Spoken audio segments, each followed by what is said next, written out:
to be open in time na dinig restaurant.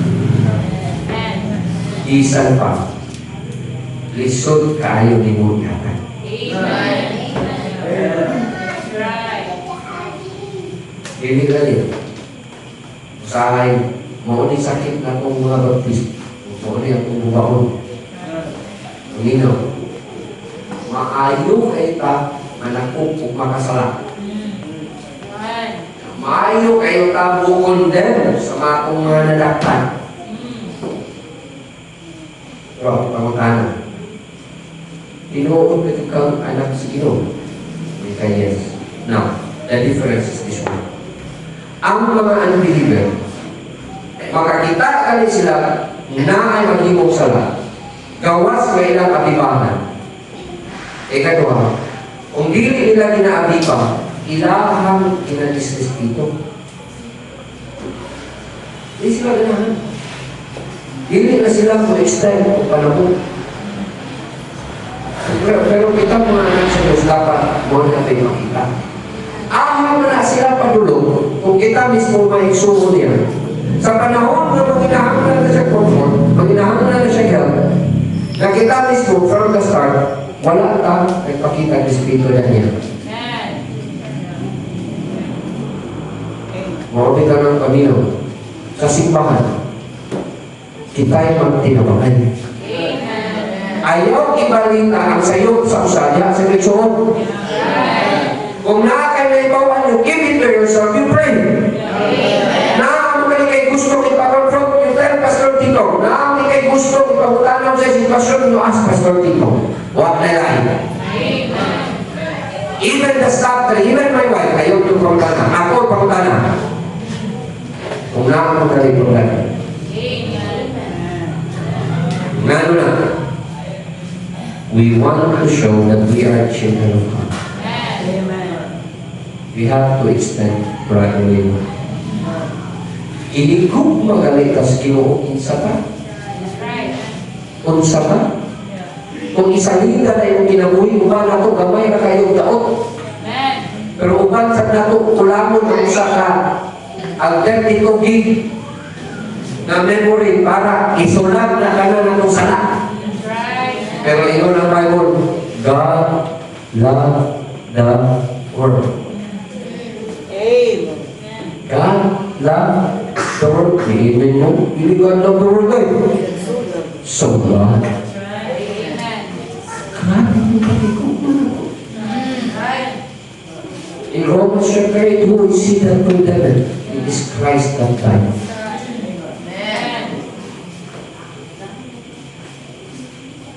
So we should remain to be praying for one another. Showing brotherly love. Pagpabilin, atong bukod sa sakusan, Espiritu sa sakusan. Unahin na po sa sulat, ingon ang Bible in Galatians chapter 6 verse 1, He that is spiritual restores us one in the spirit of weakness. Why? You consider yourself, basing ikaw na po niya, may matindahan. Grasya rin as Ginoo, dala yung unang nasakpan.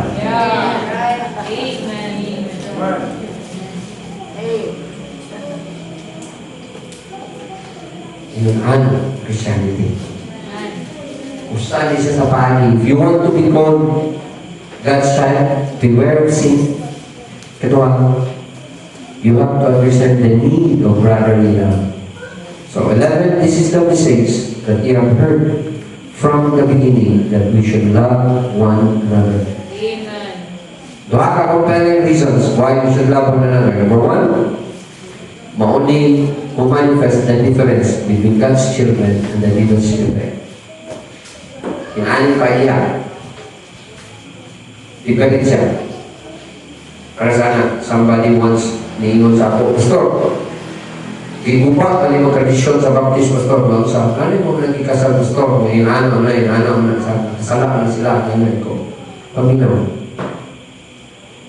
Katulik ko ganit, unog na nakabulan yan, upan siyang pa.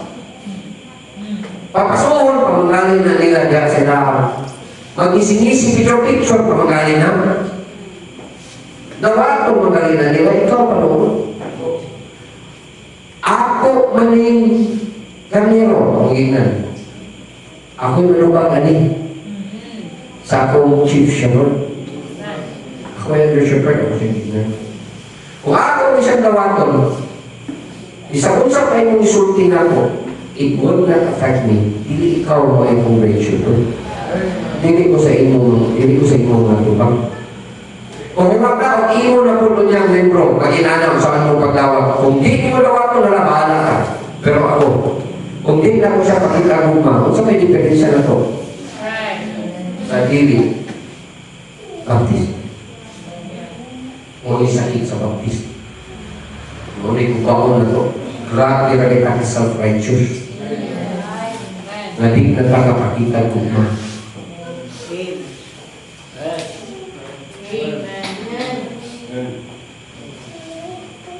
So, tingnan natin ilagtan ng sala. Unang nakagali sala, we have to deal with sin in a way that we still have respect for each other. Ibig sabihin mo, pasagtaan ako. Isa pumusugod, pasagtaan ako imong sala.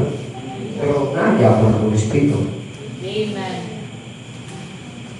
Dahil kabalo ka, usas sa maka-touch yun sa buhay na mataas ang espiritu sa tao.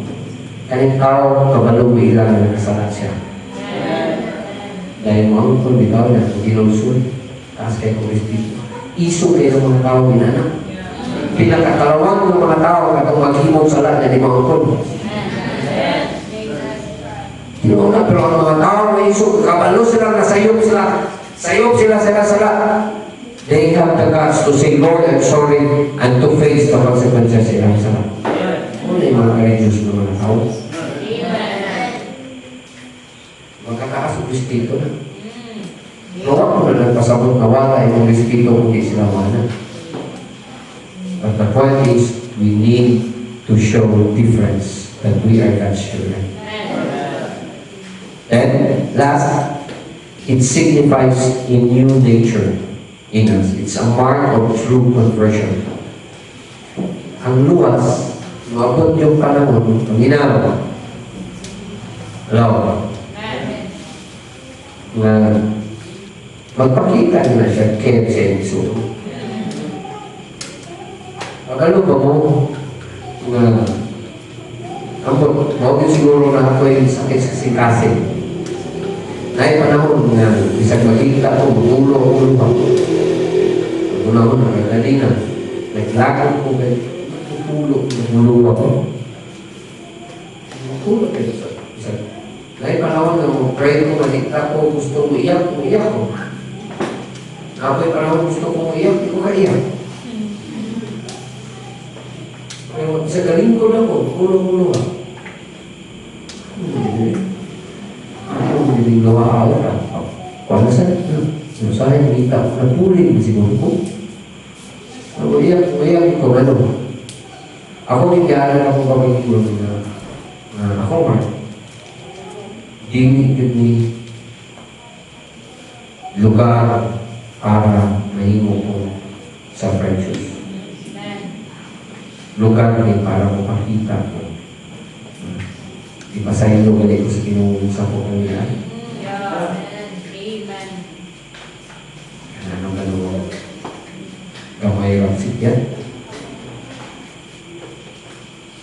Amen? Inahanin nila ng skill. So, to conclude, the value of brotherly love, it gives us assurance before God.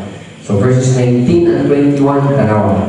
It gives us an assurance na usa. Now, we are truly God's children. And thereby we know, in verse 19, we are of the truth and shall assure our hearts before Him.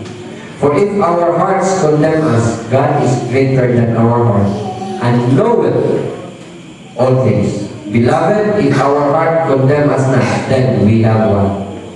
Confidence toward God. Muna layo sa kasing-kasing. Lord, basig sa righteous pa ka. Ayaw hilas-hilas. Kaya ikaw sa trabaho, agad sa trabaho kang share of disobedience. And ikalawa, it leads to positive answer to prayer. In verse 22, and whatsoever ye shall ask, we ask, we receive of Him. Because why? Because we keep His commandments. And though those things are pleasing in His sight. Nalipay ng Ginoo natin para nila. And lastly, it ensures us na nag-uban pagpunta sa Diyos. Verse 24, and he that keepeth His commandments dwelleth in Him, and He in Him. And whereby we know that He abideth in us by the Spirit which He hath given to us. So, tingnan natin. Kabalo ko yung ka na sa gracias Ginoo, you're walking with God. If you could continue to extend gradually now. Huwag mo yun na usap ang commandment. The commandment is to love one another. Ano po yun ang commandment? Okay, manito pa ako. Loving Father, salamat sa tayo. Thank you, Lord, for giving the opportunity to continue to declare with freedom in your word, Lord. Lord, help us.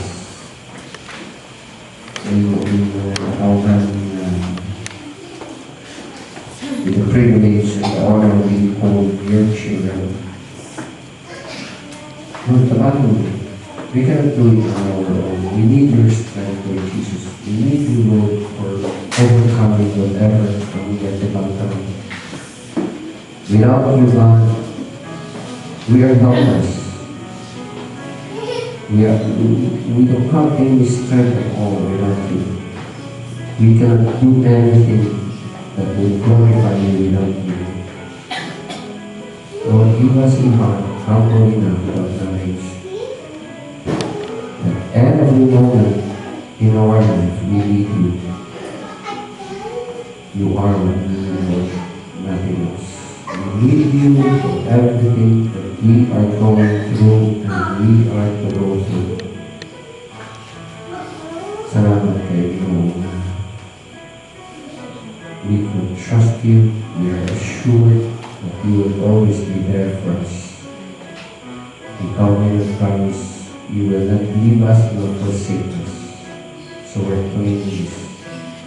Lord, I pray for your people. I do not know what struggle they are into. I do not know what are the plans of evil working in them, but by your grace, Lord, I pray you give them victory. Bless them and favor them. Those who have been deceived, those who have been chained by the devil, Lord, I pray, by your power, by your grace, tagay sila kadawatan. Give them victory, Lord. Tagay sila kagawasan sa pagkagay din na sayaw. Lord, give us a heart to continue to show love for one another as the same as you have loved us, no matter who we are. Unconditionally, we have experienced that love. Salamat kayo, pinagtalayin ka. Sa pagpapuli again and praying blessing for everyone. Baligin mo na ito si Kristo na kakanmala. Manalangin pa dahil mo at karanguhan silang mga kamay. Kagaytaan mo sa mga plano sa pagkanmuhan. Kung ihatod mo sila sa lugar sa posisyon ng tuyo para nila ang mag-enjoy sa blessing. Salamat kayo. In Jesus' name I pray. Amen.